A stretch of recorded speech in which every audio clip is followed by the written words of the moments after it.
Amém ou não amém? Deus é bom. E o tempo todo. Me perdoe, querido, mas ou é eu acho que é eu, a idade, ou eu não estou no meio. Agora, tá no meio agora? Agora tá, né? Então não é eu, né? Esse problema com coisas tudo certinho, né? Glória a Deus. Mas, queridos, tem uma lâmpada aqui que está me iluminando, né? Quente. Mas boa noite, queridos, paz do Senhor Jesus, né? Assim, só a nível de informação, tenho a liberdade do cacique, né? Só a nível de informação, tem alguém aqui que porventura não me conhecia ainda? Tem alguém? Dá um sinal com a sua mão aqui, olha, olha só, olha, nós espia mesmo. Queridos, deixa eu dizer algo muito para vocês. Vocês não perderam nada. Mas nós já estamos com 1 ano e 4 meses que saímos daqui, né? Fomos, né, para um distrito próximo de Prainha, chamado Santa Maria do Uruará, né? Olha para onde o pastor Salles me manda, para Santa Maria. E só para nível de informação, a rua da igreja é a Nossa Senhora das Graças. É um negócio assim top. É muita luta. Mas nós viemos para o Difflin Conference, né? Trouxemos uma caravana aí de mais ou menos, eu calculo, mais 10 pessoas, né? Assim. Mas são jovens muito. A minha esposa está pregando lá no núcleo. E as mulheres ficaram lá. E veio comigo os varões, né? Então, eu queria que ficasse de pé a minha equipe aí. Olha só, olha aí. Olha só, olha, glória a Deus.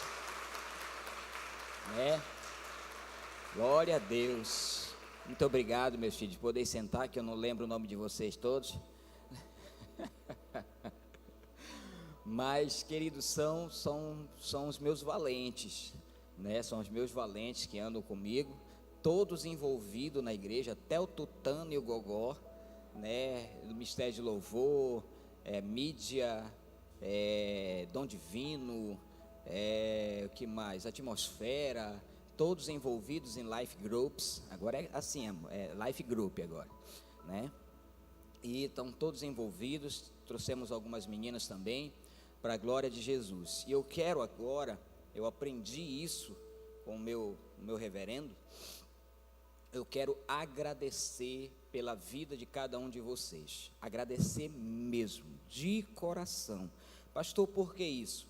Eu não sei se é do conhecimento de vocês, mas a igreja daqui de Monte Alegre é que mantém a minha prebenda em Santa Maria, para que eu possa fazer a obra de Deus. E eu quero de coração, quando você está ofertando, você está dizimando, você está apoiando a obra missionária, né? A obra que essa igreja, ela é uma igreja missionária, né? Nós sabemos que é uma igreja que corre nas suas veias, né, essa área missionária. E eu quero de coração agradecer, muito obrigado.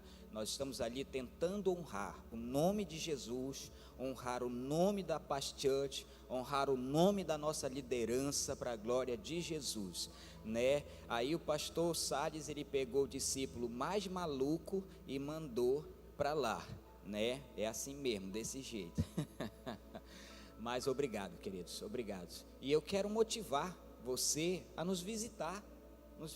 As portas da Igreja da Paz também são de vidro, né? Também, né? Elas são e vocês são convidados, queridos. A lancha, ela sai daqui dia de segunda, quinta e sexta. Segunda, quinta e sexta sai uma lancha daqui de Monte Alegre às 1h da tarde. E quando for mais ou menos 5, antes das 6, você já está tomando um café comigo lá em Santa Maria do Uruará, Então você é nosso convidado, querido. Eu a partir desse ano agora, nós já começamos a trazer preletores de fora, já começamos, porque até o ano passado foi meio difícil. O pastor Salles quase ele leva a breca lá. Por quê, pastor? Porque era muito quente. Pensa num negócio quente. Pastor Salles pregou, eu vi o nosso pastor assim, ele é branco, né? Igual um camarão vermelho, suado, pregando naquele negócio. Eu falei, Senhor, não deixa levar ainda, Senhor, porque senão vão dizer que o negócio é... E aí eu falei com a igreja, nós lançamos um desafio, querido. Eu falei, não, querido, não pode. Eu fiquei até, olha, eu não vou trazer preletores de fora, não vou trazer nessa situação, porque, meu Deus, ainda morre um aqui de infarto, aqui, o negócio aqui, vai sobrar para mim, né? E nós entramos num projeto para climatizar a igreja. Aí agora hoje é outro nível, minha irmã. Hoje a gente está igual quando a gente vai para São Paulo, né? Nós vamos para São Paulo naquele clima agradável, né? Poxa, querido, tá tremendo, querido, assim, para a glória de Jesus mesmo, assim, né? Hoje climatizado, né? Para a glória de Jesus. Querido, nós tínhamos um problema santo lá, o telhado, ele tinha vida própria, ele levantava, descia, era um negócio assim tremendo, querido.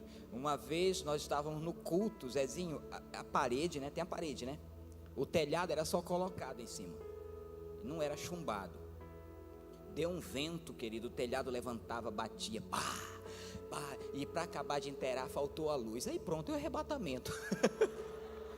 Foi um negócio assim tremendo. E aí, querido, nós tivemos que apelar para o nosso pastor. Meu pastor, me socorra, pastor, pelo amor de Deus, vai cair o telhado em cima da cabeça dos irmãos aqui, pastor. E o pastor intercedeu diante da missão, e hoje nós temos um telhado top das galáxias, né? Todo na manta, né? E agora no mês de maio agora, a partir do dia 2, nós vamos começar o forro da igreja, né? Assim, cara, Deus tem sido muito tremendo mesmo. Eu louvo a Deus pela vida da minha liderança, louvo a Deus por essa igreja, querido, muito obrigado mesmo. E você é nosso convidado especial para estar conosco lá, em nome de Jesus, amém? O meu pastor Salles, ele me disse que vai estar lá final do mês, né? O senhor disse, né? O senhor falou. Pois é. Então, se você quiser a carona, pula no barco com o velhote. Era assim que eu era, querido. Quando o velhote ia, eu grudava no calcanhar e ia embora, né? Teve algumas vezes que ele me abandonou na estrada quando eu estava enjoado, mas a gente não largava. Mas, querido, eu queria compartilhar algo da parte do Senhor com a igreja, né? E eu gostaria que você pegasse a sua Bíblia comigo. Pegue a sua Bíblia comigo, por favor. Abra em Mateus capítulo 22. Meu filho, esse relógio já estava contando já? Não, meu filho, só pode contar quando eu leio a Bíblia. Assim você me quebra. Então bora correr, né? Mateus capítulo 22. Eu quero ler um versículo, eu vou ler outros versículos, mas esse versículo vai ser assim o que nós vamos estar usando. Mateus 22, verso 29. Mateus 22, verso 29.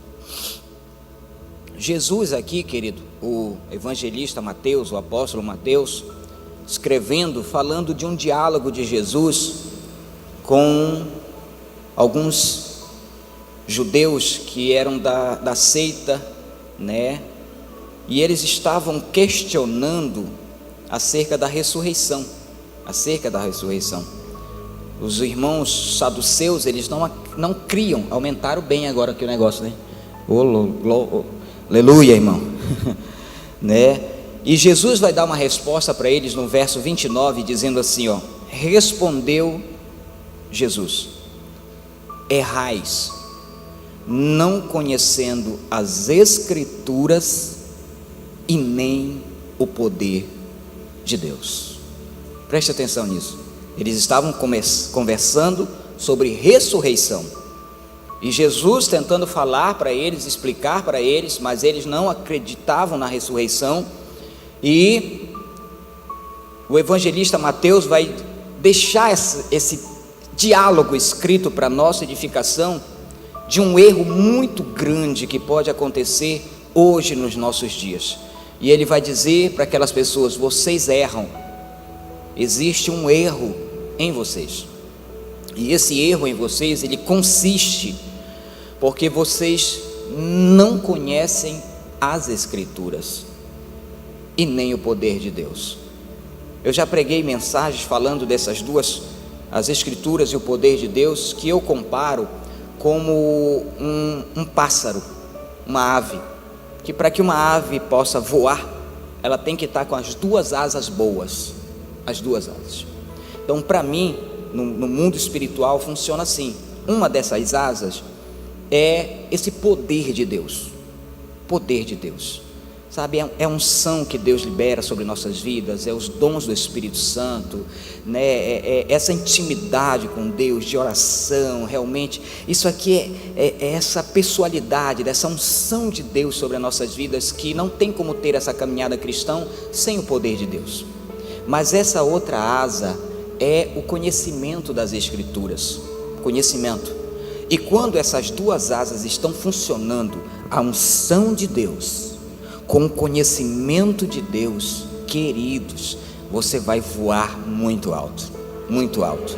Deus vai elevar você às alturas, vai levar você em lugares longes, porque existe sobre a sua vida a unção de Deus e o conhecimento da pessoa de Deus, que é através das Escrituras. Então, isso aqui pode ser um veículo aonde muitas pessoas que decidem seguir a Jesus, infelizmente, erram muito. Está aqui, querido, não sou eu que estou dizendo, não fui eu que escrevi. Errais, existe um erro que muitos de nós cometemos, e esses erros são em virtude ao não conhecimento das Escrituras. Não conhecimento. E eu quero compartilhar uma mensagem cujo tema é: verdades que todo seguidor de Jesus deve aprender. Verdades que todo seguidor de Jesus tem que aprender. Tem algum seguidor de Jesus aqui? Tem? Glória a Deus, glória a Deus. Então, você que é um seguidor de Jesus, deixa eu lhe falar de algumas verdades que eu e você precisamos entender. Agora abra sua Bíblia comigo em 1 de João capítulo 5. 1 de João capítulo 5.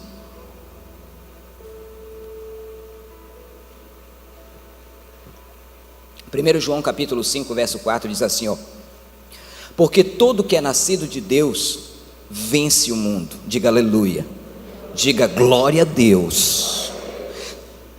Porque todo que é nascido de Deus vence o mundo. Eita glória! E esta é a vitória que vence o mundo. Então ele disse que todo seguidor de Jesus, todo aquele que é nascido, todo aquele que nasce de Deus, já existe uma promessa sobre ele, que ele é vitorioso, que ele vence o mundo, e essa vitória vem através da fé. Da fé. Então observe isso, existe essa vitória sobre nossas vidas. E como eu entendo isso, eu preciso aprender uma coisa. Nos é ensinado como chegarmos no lugar do sucesso, como nos tornarmos bons empresários, como nos tornarmos pessoas de destaque. Nos é ensinado na escola, na faculdade, na vida. Nos ensinam como conseguir ganhar dinheiro, como trabalhar. Nos ensinam, muitas coisas nos ensinam.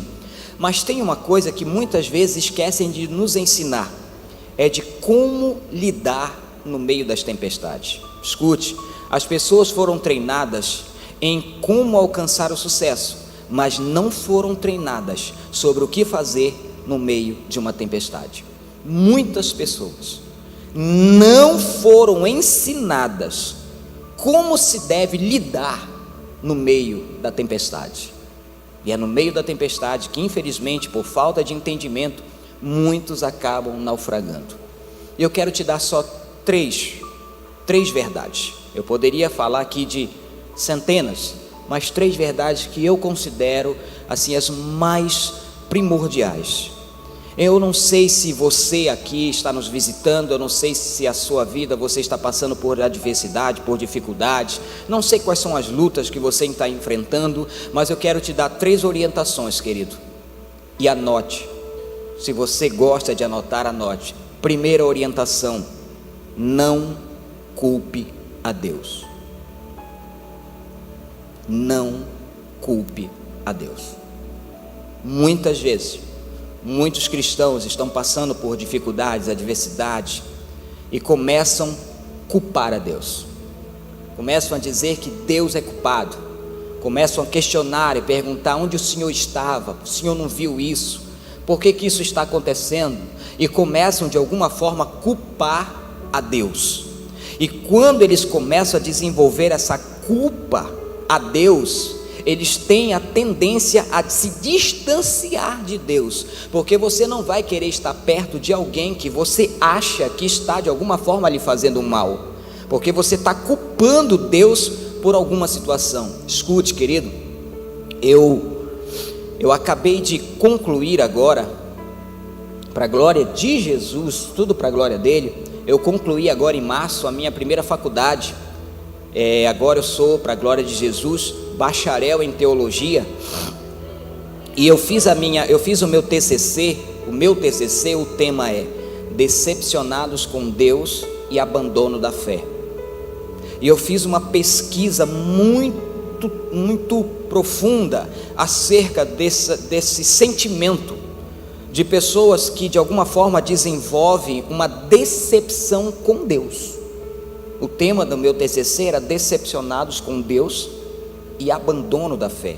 Queridos, eu assisti muito vídeo, pesquisei, li livros que falam sobre essas atitudes de culpa a Deus. Querido, o que eu li de testemunho de jovens, que os pais crentes, e de repente a mãe adoeceu, e todo mundo orando, e todo mundo voltando, e de repente a mãe morre, e aquele jovem culpa Jesus por isso, porque Jesus não fez nada, e a pessoa se decepciona com Deus, abandona a igreja, vira as costas para Deus. Queridos, foram inúmeros, e eu preciso entender isso, como nós lemos em Mateus. Nós erramos muitas vezes por falta de entendimento. Eu preciso entender que muitas lutas e muitas coisas que acontecem, Deus não é o culpado, querido. Eu preciso entender que existe um mal ainda nessa terra. Existe um mal latente, existe um mal presente, existe o pecado ainda nessa terra, e nós ainda estamos vivendo nessa terra. Muitas pessoas se perguntam onde Deus estava quando aquela criança foi estuprada, onde Deus estava quando aquele caminhão passou por cima daquela criança, aonde Deus estava quando aquele jovem colocou uma corda no seu pescoço e se suicidou, aonde Deus estava, e começam de repente a culpar a Deus, e em virtude disso vão gerando dentro deles situações aversas à pessoa de Deus, e muitos acabam abandonando a Deus. Querido, você precisa entender uma coisa: muitas lutas, não são todas, mas muitas lutas que passamos e vivenciamos foi por causa das nossas próprias escolhas. Muitas delas foram por causa das nossas escolhas.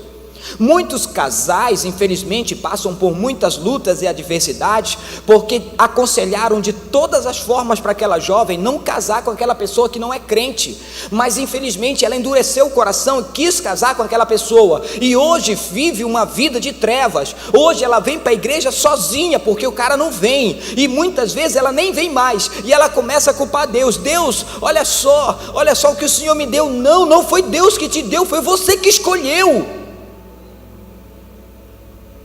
E culpam Deus por decisões dela, e muitas outras decisões. A pessoa decide fazer uma sociedade numa empresa com alguém que não teme a Deus, sendo que a Bíblia diz que não existe sociedade entre treva e luz. Uma hora vai dar capim na hélice, e aí você vai começar a alegar a Deus: não, Deus, eu faço isso, eu faço aquilo, é porque, meu querido, você fez aquilo que a Bíblia diz que não é para fazer. Vocês erram porque vocês não conhecem as Escrituras. E muitas coisas, queridos, vão acontecendo e as pessoas acabam culpando a Deus. Deixa eu lhe dizer uma coisa, querido. Deus, Ele é o Todo-Poderoso e nada sai do domínio, mas como ainda existe o mal na terra, ainda existem muitas coisas boas ou muitas coisas ruins para pessoas boas, ainda existem muitas catástrofes, muitas coisas, mas infelizmente isso acontece não é por causa de Deus, é por causa do pecado e da ação maligna do ser humano. E é por isso que quando Jesus ensinou os discípulos a orar, uma parte que está lá em Mateus capítulo 6, verso 10, ele diz assim, venha o teu reino e faça a tua vontade, assim na terra como é no céu. No céu, a vontade plena e perfeita de Deus acontece, mas na terra, a vontade plena e perfeita de Deus não acontece na sua plenitude. Por quê? Porque ainda existe um mal na terra. Ainda existe um mal. Esse mal, ele não é todo poderoso como Deus, mas ele tem o poder. E ele destrói. Ele faz com que nações entrem em guerra. Você vai dizer que agora essa guerra, o culpado é Deus? Querido, uma vez nós assistimos uma reportagem, já faz anos isso. Nos Estados Unidos aconteceu uma daquelas chacinas dentro da escola. Um adolescente pega uma arma, mata alunos, mata professor, é aquela coisa toda. E aí trouxeram para um programa de entrevista a filha do Billy Graham, e nas entrevistas várias perguntas, até que fizeram uma pergunta: escute, vocês falam tanto de Deus, aonde Deus estava quando aquele adolescente pegou uma arma e tirou a vida de 10 crianças e de 2 professoras? Aonde Deus estava? E a resposta da filha do Billy Graham disse assim: Deus estava no lugar que vocês o colocaram. Como assim? Qual foi o lugar que vocês colocaram? Vocês colocaram Deus fora da escola. Porque nos Estados Unidos não pode ler a Bíblia na escola, não pode orar na escola, não pode falar de Jesus na escola. Eles aboliram tudo que estivesse relacionado com Jesus ou com Deus da escola. Eles tiraram Deus da escola. E aí acontece alguma coisa e perguntam: aonde Deus está? Deus está onde vocês o colocaram, fora da escola. E depois culpamos Deus. Nós colocamos Deus fora da nossa família, e depois acontecem situações e você pergunta: onde Deus está? Querido, Ele está onde você o colocou. Você colocou Ele fora, você tirou Ele de lá. Então, querido, entenda isso. Não culpe Deus. É uma das primeiras coisas que eu e você, como cristãos, que fomos tirados das trevas e transportados para a luz, e agora estamos numa caminhada rumo a Canaã celestial, e nessa caminhada vão se levantar adversidades, vão se levantar tempestades. Por quê? Porque eu ainda estou nessa terra, eu ainda não estou no céu, eu ainda estou na terra, eu ainda estou sujeito às ações, às situações dessa vida. Mas se eu não tiver discernimento e começar a culpar Deus, eu posso correr o grande risco de me distanciar de Deus. E quem se distancia de Deus se aproxima do mal. Tem uma história que diz que tinha um jovem em cima do muro, e de um lado Jesus está implorando para ele descer: pula para cá, vem, pula. E do outro lado do muro, o inimigo da nossa alma estava sentado numa cadeira de embalo, tomando aguinha de coco, nem preocupado. E o rapaz em cima do muro, e Jesus implorando: desce, rapaz, desce. E o rapaz olhava para o outro lado, o lapeta, bem de boa. Aí de repente o jovem olhou e falou: escuta, ei, Satanás, escuta, Jesus está implorando para me descer aqui, para pular para cá, para esse lado, e você não vai falar nada? Aí ele olhou para o jovem e disse assim: não, porque quem está em cima do muro já está comigo.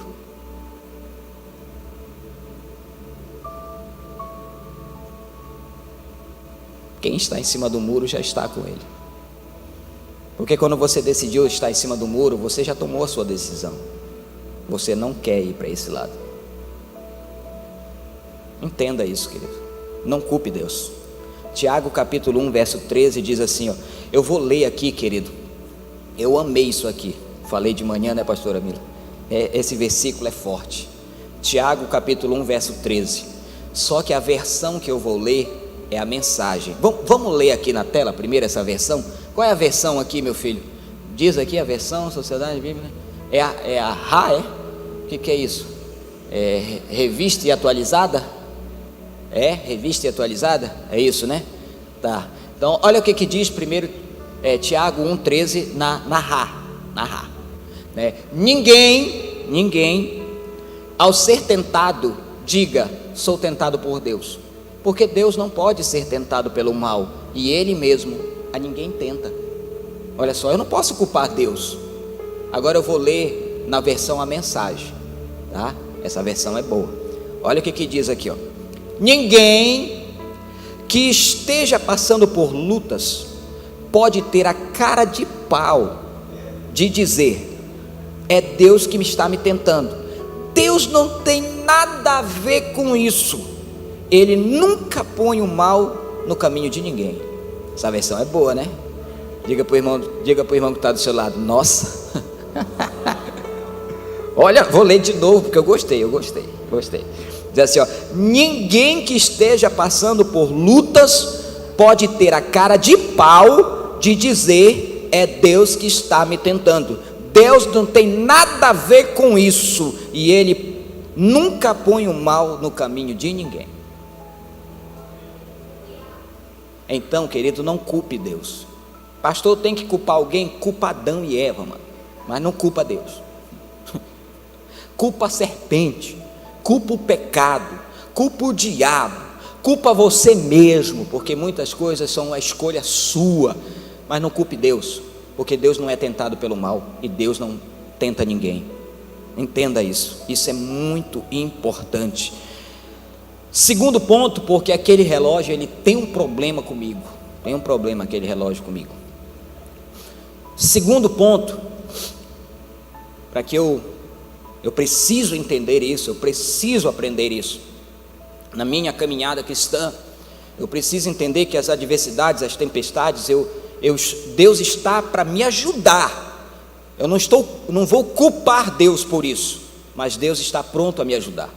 Mas, segundo ponto, nessa caminhada, que eu preciso entender, que eu tenho esse entendimento de não errar por não conhecer as Escrituras, aprenda a tomar os remédios de Deus. Aprenda a tomar os remédios de Deus. Abra sua Bíblia comigo, Êxodo, capítulo 15.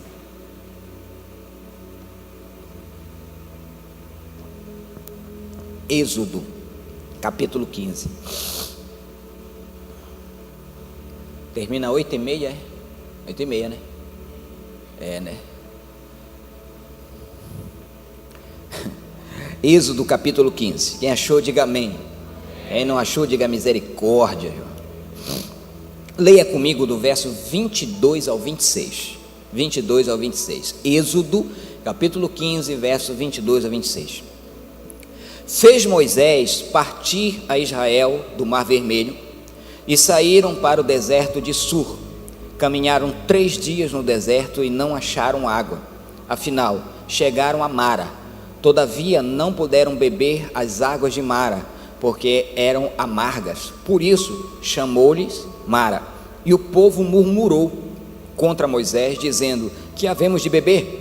Então Moisés clamou ao Senhor, e o Senhor lhe mostrou uma árvore, lançou Moisés nas águas, e as águas se tornaram doces.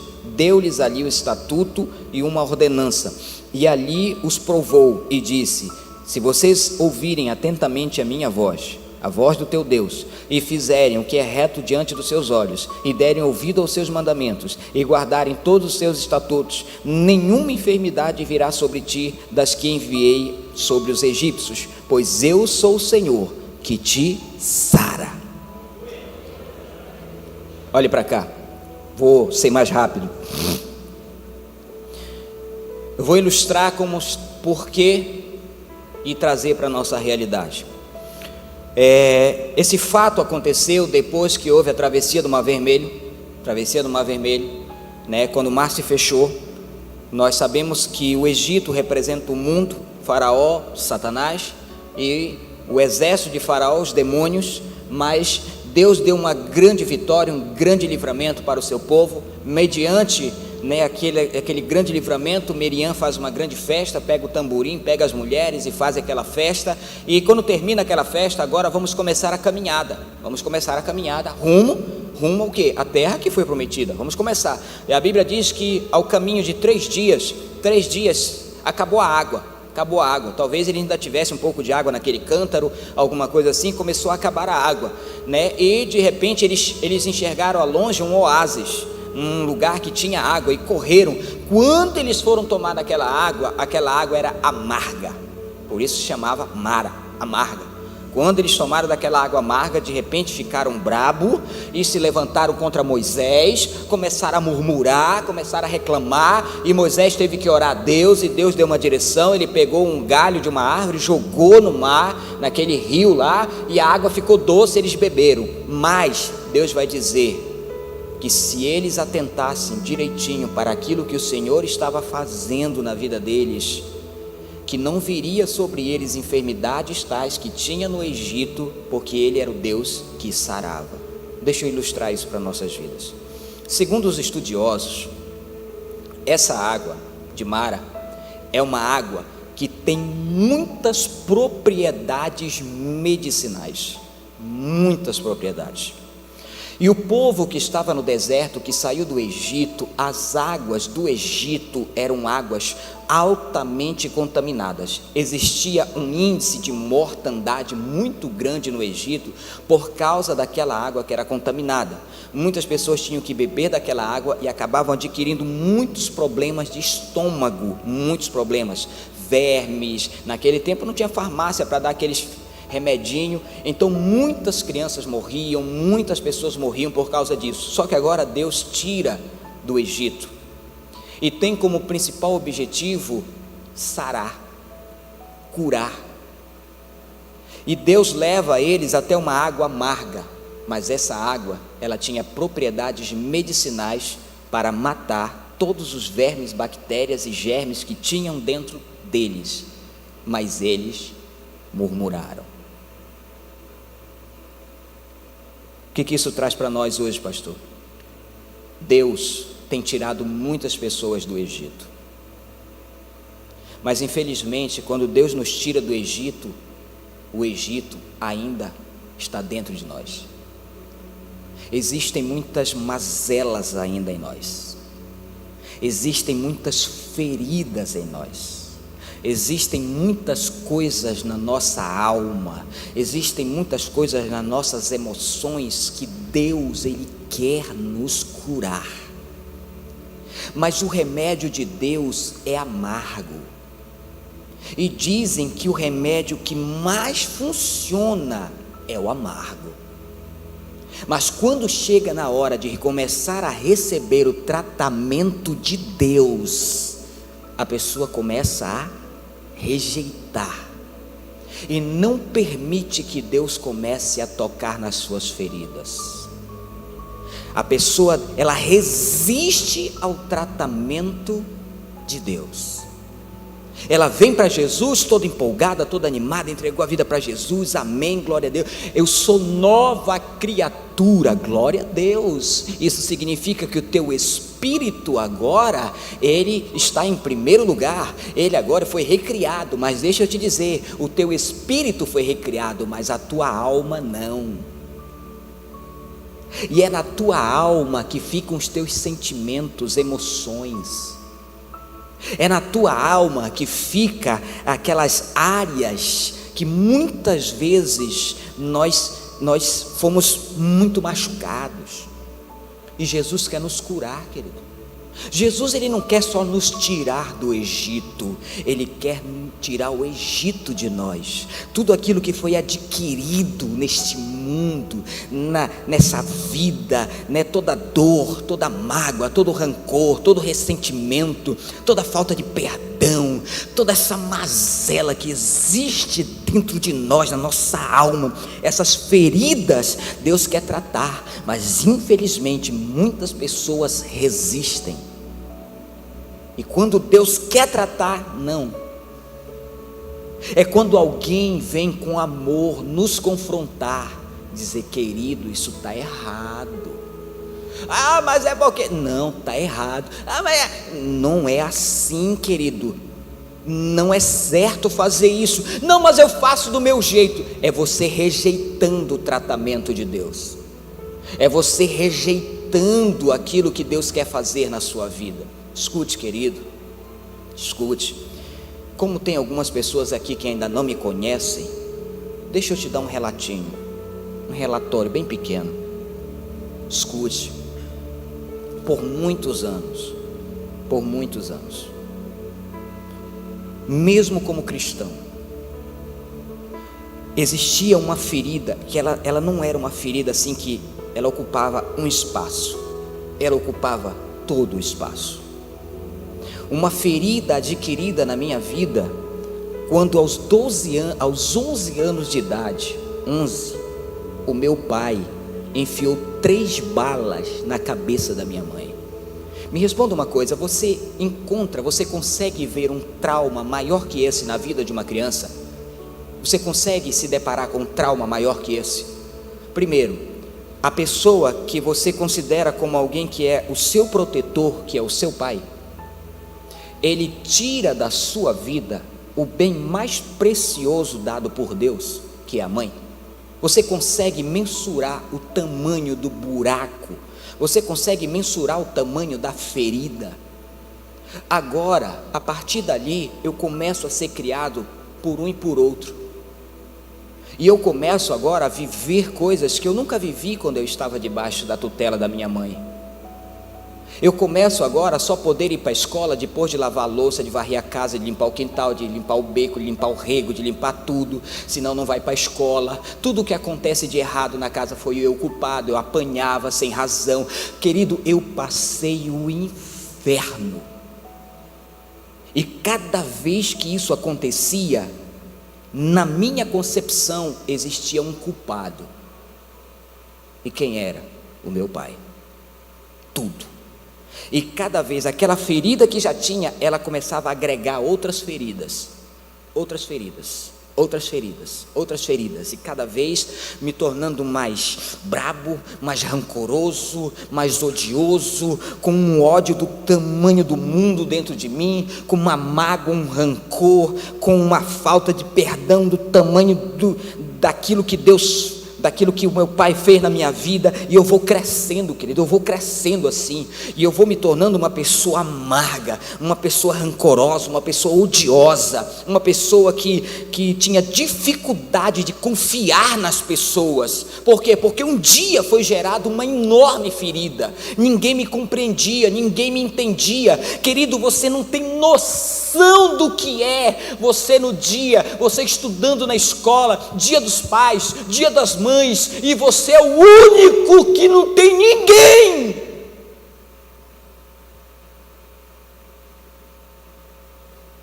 Mas um dia, pelas misericórdias, Deus me encontrou.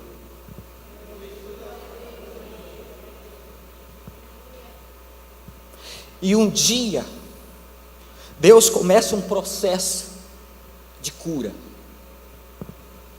Pensa numa dor. Dói.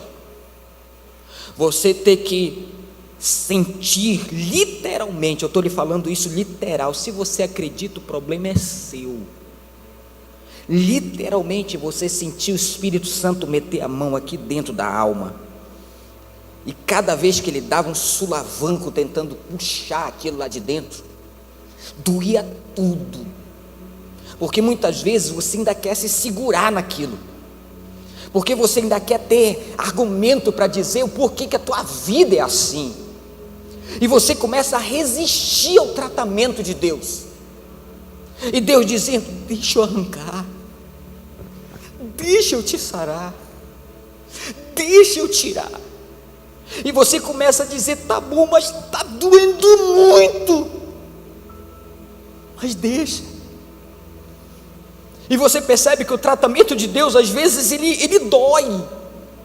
É doído ter que falar de alguém que abusou alguém. É difícil querer falar de alguém que te fez um mal tão grande, mas é a única forma do tratamento. Dói, mas é a cura. Querido, me responda com sinceridade: você acha que se eu não tivesse permitido Jesus me curar disso, eu estaria aqui hoje pregando? Me fala, seja sincero. Não estaria, querido. Vamos ser realistas. Eu tive que permitir, querido, arrancar todo aquele ódio, todo aquele água, e ele puxando tudo aquilo, tirando tudo aquilo, dói. Mas eu prefiro passar pelo tratamento de Deus, que eu sei que quer o melhor para mim, do que endurecer o coração e permitir que o diabo encontre brecha na minha vida. Muitos querem caminhar com Cristo, mas não querem se permitir ser tratado por Ele. Muitos querem chegar na Canaã, mas não se permitem ser sarado por Ele. Queridos, eu acredito, na minha mente limitada, que você pode até chegar, mas isso vai gerar em você um estresse, um cansaço. Por quê? Porque é como se você quisesse caminhar ancorado. Imagine um navio quando chega num porto, ele joga as duas âncoras. Qual é o objetivo? Para que o navio não saia do lugar. E quando ele vai sair, ele esquece de puxar a âncora, e aí liga os motores e vai. Queridos, esse navio, ele pode até se mover, mas ele vai se mover com muita dificuldade. E além dele se mover com muita dificuldade, ele vai gerar um gasto maior, vai gerar forças, e vai chegar uma hora que vai começar a cansar, vai chegar a estafar, e o motor é arriscado dar um piripaque. Então muitas vezes é assim que muitos cristãos estão andando. São cristãos, entregaram a vida para Jesus, mas estão caminhando, puxando um monte de âncora, e não se permite que Jesus possa ajudar a tirar essas âncoras. Jesus falou: todos aqueles que estão sobrecarregados, venham a mim, eu vou aliviar vocês, eu vou tirar esse fardo, esse peso de vocês. Para quê? Para que você possa caminhar comigo de uma forma mais serena, mais plena, mais leve, porque eu te tirei e eu quero te aliviar. Mas muitos preferem pegar aquilo, colocar dentro de um baú, trancar, jogar dentro do porão e dizer para Jesus: não mexa com isso, não toque nisso. E Jesus querendo nos curar, e nós endurecemos o coração. Talvez seja por isso, querido, que infelizmente você hoje se encontra nessa vida com Cristo muito cansado, e você começa a dizer: rapaz, eu estou tão cansado desse negócio, eu não sei nem se eu vou para a igreja hoje, eu estou estafado, sabe o que é, querido? Tem muita âncora, e se você quer um conselho, deixa Deus tirar. Pastor, mas vai doer. Pois é, remédio é amargo mesmo. É, verdade. É mara, é amargo, mas é o único que cura. Você pode ir em psicólogo, pode ir em médico, eu não tenho nada contra os psicólogos, amo a psicologia, ajuda muito, amo os médicos, ajudam muito, mas deixa eu te dizer uma coisa, a medicina e a psicologia, ela chega até um certo ponto, daqui para frente, só Jesus. Eles não conseguem curar a tua alma, eles não conseguem alcançar esse nível, só Jesus pode, só Deus pode. Muitas pessoas gastam muito dinheiro, vai para psicólogo, vai para isso, vai para Manaus, vai para Belém, vai para isso, vai para aquilo, para no final da história descobrir que bastaria ter liberado perdão. Bastaria ter liberado perdão, já estaria tudo resolvido. Querido, isso aqui é comprovado cientificamente. A grande maioria dos nódulos, principalmente malignos, são gerados principalmente nas áreas emocionais do ódio, que vem para o corpo do ódio. Isso já é comprovado, simplesmente porque a pessoa endurece e decide não querer liberar perdão, e tem uma vida cristã muito difícil, e não aceita o tratamento de Deus. Olha o que diz em Provérbios capítulo 12, verso 1.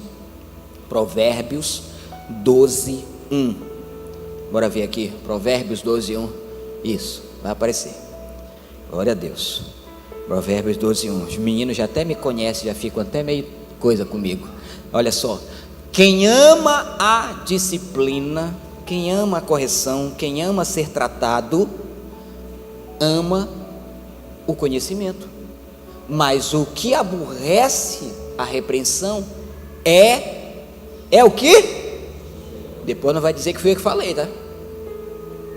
É estúpido, ignorante, tolo.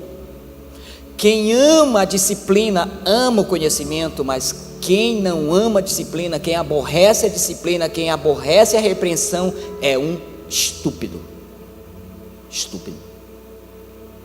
Porque só corrige quem ama, querido. Só corrige quem ama. Só corrige quem ama. Se eu fosse contar os testemunhos aqui de quantas vezes eu fui corrigido pelo meu pastor, você não tem noção. Mas por que ele te corrigiu? Porque ele me ama. E eu louvo a Deus por isso. Louvo a Deus por isso. Louvo a Deus. Às vezes a gente sai meio brabo, né?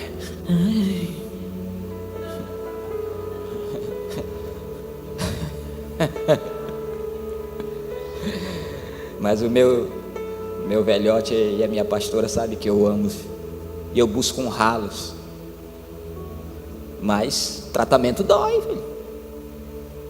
Né? Uma vez, uma conferência da família, eu fui brincar com a minha esposa, né, que a gente brinca muito, e falando, né, para os casais, pastora Mila, e eu falei assim: rapaz, vocês não têm noção da dificuldade que é ter casado com caçula, porque a minha esposa é caçula. Caçula, hein? Porque tu diz, tem algum homem casado com caçula aqui? Tem? Deus tenha misericórdia da tua alma.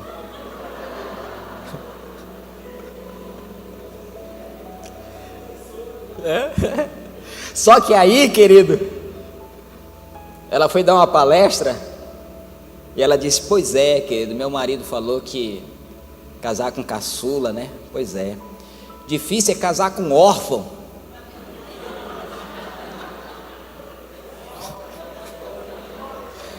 Órfão é só ferida, meu irmão.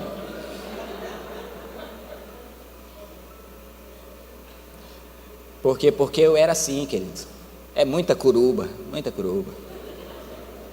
É curubento. Terceira e última, querida, porque o meu tempo já foi para o beleléu.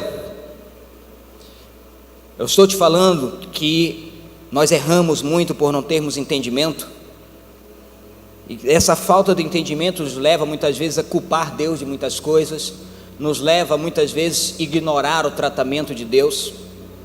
Mas eu quero te dizer uma terceira coisa que eu e você precisamos ter nessa caminhada. Nós precisamos, querido, agir liberando a nossa palavra de fé. Nós precisamos agir sempre liberando a palavra de fé. Nós precisamos, querido, no meio dessa tempestade, está vindo a tempestade, né? Eu induzo o meu coração a não murmurar contra Deus, entendendo que Deus não é o culpado, e eu induzo a minha alma a aceitar o tratamento de Deus, mas eu preciso começar a agir liberando palavras de fé, liberando não, eu posso, mas por que tu diz que tu pode? Porque maior é aquele que está comigo,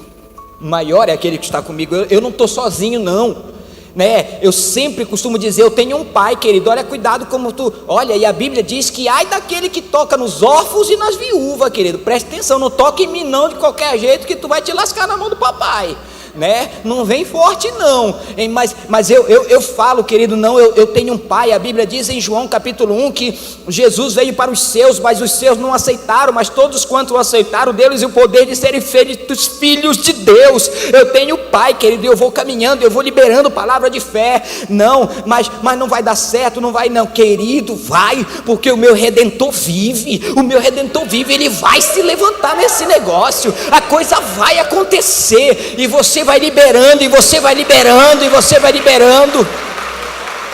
Nós temos que caminhar assim, querido. Esses meninos aqui que eles me acompanham aqui, queridos, eu tenho um parafuso a menos, eu acho, né? Assim, o teco não funciona às vezes, queridos. A gente faz cada estripulia assim, porque eu libero palavra, querido. Eu creio que o negócio vai acontecer, que o milagre vai acontecer, que nós vamos ter, querido. Eu tenho profetizado que eu vou ser pastor dos maiores empresários, dos maiores, né? Pessoas vão crescer, prosperar, vão ser, queridos. Eu fiz uma loucura um tempo desse, né? Quando o pastor Salles conseguiu o telhado da igreja, eu vou encerrar com isso, pastor, assim, sabe? Quando nós conseguimos o telhado da igreja, o Joaquim me liga, querido. Olha, o Joaquim me liga. Isso era terça-feira ele me liga de manhã: pastor, nós estamos aí, nós estamos indo já com telhado para nós trabalharmos, né? E como é que está aí? Eu falei, rapaz, ainda está lá no lugar. Pastor, eu preciso muito que quando eu chegar aí quarta-feira, olha, ele me liga terça-feira de manhã, olha um trem desse. Ele diz assim: quando eu chegar quarta-feira, eu preciso que essas telhas estejam tiradas. Eu falei, sangue de Jesus. Rapaz, eu fiquei, quarta-feira, irmão? Pastor, porque a gente tem poucos dias para fazer esse telhado, vai ter que tirar madeira. Era aquelas tesouras monstra de madeira que tinha um monte de coisa. Rapaz, e agora, meu Deus, como é que eu vou tirar esse telhado? E aí terminou o Tadel, né? E eu chamei alguns irmãos que são mais de frente comigo, querido. E aí, como é que a gente vai tirar esse telhado? Ah, pastor, não dá, como é que a gente vai tirar? E é isso, é aquilo, mas não tem jeito. Não tem jeito, como é que a gente vai fazer isso? Rapaz, eu peguei uma escada, Zezinho, botei do lado da igreja, subi na escada, peguei uma tábua e arriei em cima da telha. Pá! Eu já tinha tirado tudo de dentro da igreja, né? Rapaz, começou a cair telha lá embaixo, as telhas eram velhas, tinha umas telhas, e o pessoal se espantou, e o que é isso, o que é isso, o que é isso? Aí eu gritei lá de cima, queridos, o Joaquim está chegando, meu irmão, o telhado tem que sair, e vocês estão pensando o quê? E eu comecei, querido, eu quebrei uma fileira todinha quando estava, pá, e telha caindo, pá, e telha caindo, pá, e telha caindo. Aí de repente um irmão disse, meu Deus, vai chamar a pastora, pelo amor de Deus, que o homem doidou. Rapaz, eu só sei que deram um jeito, arrumaram o que foi aquilo? Uma serra? Não, tinha outro nome, um arco de, eu só sei que arrumaram o negócio, foram serrando a cabeça dos pregos, para ver se tirava, para ver se aproveitava alguma telha, porque eu ia quebrar tudo, maluco, porque o Joaquim já estava chegando no outro dia com a telha, e eu... Ai, Jesus, eu falei para o Senhor não mandar um maluco para lá, o Senhor foi. Mas, queridos, eu creio muito quando nós liberamos uma palavra de fé, querido. Eu creio nisso. Quando a gente profetiza mesmo, quando a gente declara, querido, um dia quando você for lá, querido, eu quero te mostrar, querido, eu tive que trocar tudo, querido, troquei de telhado a piso, né? Nós fomos trocar a lajota, querido, fomos trocar a lajota. O cara arrancou a lajota e disse: pastor, o piso não presta. O piso não presta. Não era só para tirar a lajota? Pois é, mas não presta o piso. Tá bom. Eu tive que refazer o piso todinho da igreja. Todinho. O palco, eu acho que ele era o quê? 2 metros? 2. Era mais ou menos isso aqui. Não dava nem para a gente dançar direito nele. Eu aumentei, eu acho que mais uns 2 metros. Agora o palco tem uns 4 metros lá. A igreja, querido, escute, a igreja tinha 3 paredes. 3 paredes. Tu acredita? 3 paredes. E a tesoura arriava nas 3 paredes. Quando veio a tesoura nova, só pegou 2 paredes. Ficou uma parede aqui sem função. Eu cheguei com o Zezinho e falei: Zezinho, essa parede presta para quê? O pastor, serve para nada. No outro dia eu peguei uma marreta, arriei a parede todinha no chão. Chamei os meninos, quebrou a parede tudo. Falei: pronto, se é para ser leso, meu nome lá na igreja é Destruidor.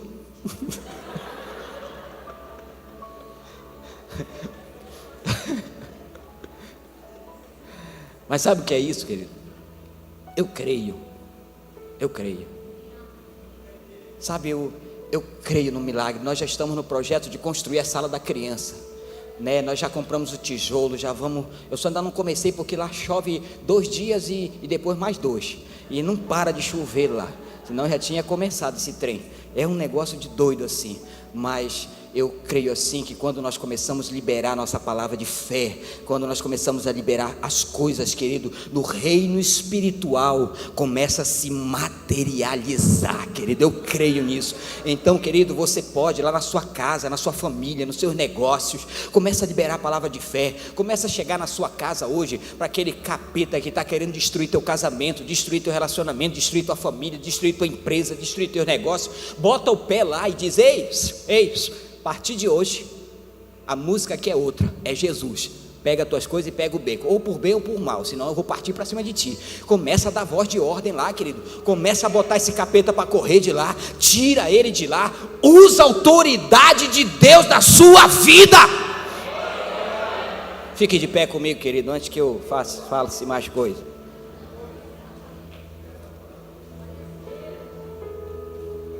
Amém ou não amém? Glória a Deus, queridos. Mas eu queria que você, por um momento,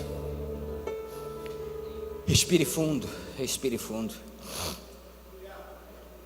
E eu quero que você entenda uma coisa: nós ainda estamos nesse mundo. Nós ainda estamos aqui. Aqui ainda não é o céu. O céu nos aguarda. O céu nos aguarda. Eu creio nisso. Para todos aqueles que se arrependeram e entregaram a vida para Jesus de fato e de verdade, o céu nos aguarda. Mas enquanto o céu não chegou, nós ainda estamos aqui nessa terra, sujeito a muitas coisas. Mas eu preciso entender, querido. Eu preciso entender. Bota uma outra, filha. Essa não está legal não. Eu preciso entender uma coisa. Quando nós estivermos no meio das lutas e das tempestades, não culpe Deus, querido. Deus, Ele é o teu ajudador. Deus, Ele é o teu ajudador. Existem 2 cenas, querido, 2 cenas que eu projetei na minha cabeça.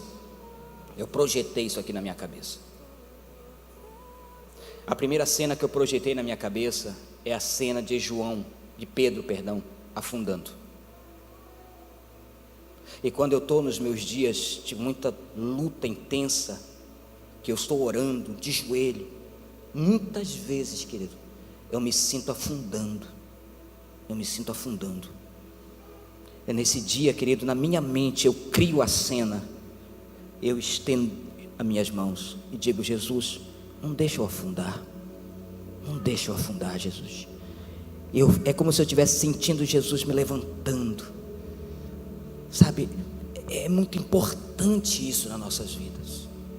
Nós realmente estendermos as mãos para Jesus nos levantar, porque enquanto estivermos aqui, vamos ter muita luta.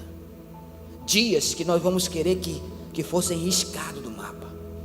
E uma outra cena, querido, que não sai da minha mente, é quando trouxeram aquela mulher que foi pega em adultério. A Bíblia diz que, segundo a lei, aquela mulher deveria morrer apedrejada. E aquela mulher já estava sentenciada, já estava condenada. A pedra já estava na mão.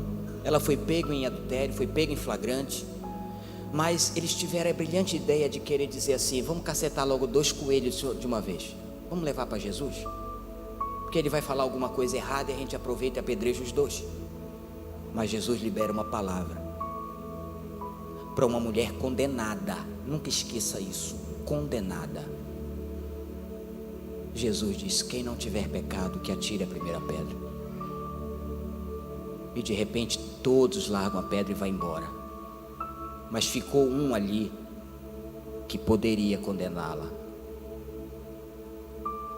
Jesus poderia pegar uma pedra e condenar ela, sim ou não? Porque ele não pecou. Mas aquele que poderia me condenar olhou para aquela mulher e disse: cadê os teus acusadores? Ninguém te condenou? Nem eu te condeno também. Essa mulher, ela representa eu e você, querido.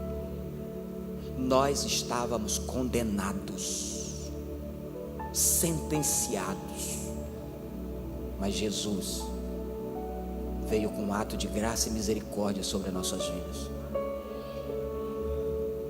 e disse: eu não te condeno. Mas agora Ele pede de mim, de você, uma resposta a essa misericórdia. E qual é a resposta? Ele diz: vá e não peques mais. A nossa resposta ao ato de misericórdia e graça de Deus é não pecarmos mais. O pecado seja um acidente, e quando aconteceu o acidente, mesmo assim nós nos prostramos e pedimos perdão a Deus. É assim que nós precisamos viver. Mas infelizmente muitos decidem não aceitar essa cura de Deus. E eu quero que você coloque a mão no seu peito, à altura do seu coração. Quero orar com você.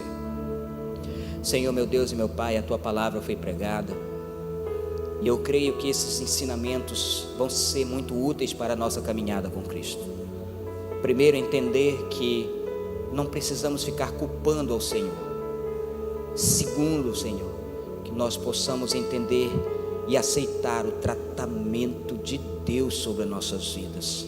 Essa cura, mesmo que doa, mas é melhor ser curado pelo Senhor.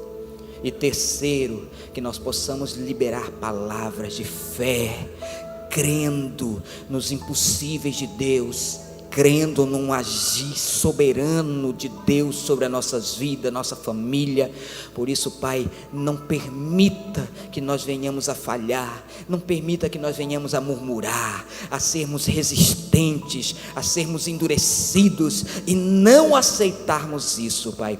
E eu quero declarar, Senhor, de uma forma profética sobre a vida de cada um dos meus irmãos, que vão compreender à luz do entendimento da palavra de Deus, e que a partir de hoje a vida vai começar a ter um movimento mais suave, porque as âncoras começam a cair hoje. Toda âncora que nos prende, tudo aquilo que tem dificultado a nossa caminhada, caia por terra hoje, porque hoje a Tua palavra nos ensina que se nós conhecermos a verdade que é Cristo, nós seremos libertos em nome de Jesus, e essa liberdade flua em nossas vidas para a glória de Jesus, Pai. E eu quero declarar isso sobre a vida dos meus irmãos em nome de Jesus. Receba, querido, tome posse disso.